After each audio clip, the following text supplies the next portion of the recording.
శివుడి గురించి మీకు తెలియని 5 నిజాలు చెప్తాను వినండి. 1. రుద్రాక్ష. రుద్ర అంటే శివుడు, అక్ష అంటే కన్నీళ్లు. శివుడు కన్నీటి నుండి పుట్టిందే రుద్రాక్ష. 2.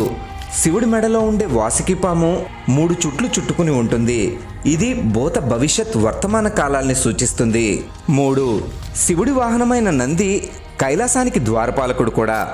దేవతలెవరైనా శివుడి దగ్గరికి వెళ్ళాలి అంటే ముందుగా నంది అనుమతి తీసుకోవాలి. నందికి చెబితే శివుడికి చెబుతాడు అని భక్తులు తమ కోరికల్ని నంది చెవిలో చెబుతూ ఉంటారు. 4. శివుడి ఆయుధం త్రిశూలానికి ఉండే 3 కొనలు కోరిక, చర్య, జ్ఞానాన్ని సూచిస్తాయి. 5. శివుడి 2 కళ్ళు ఆ సూర్యచంద్రులు. ఓసారి శివుడు ధ్యానముద్రలో ఉన్నప్పుడు పార్వతీదేవి సరదాగా ఆయన కళ్ళు మూసింది. దాంతో లోకమంతా చీకటైపోయింది.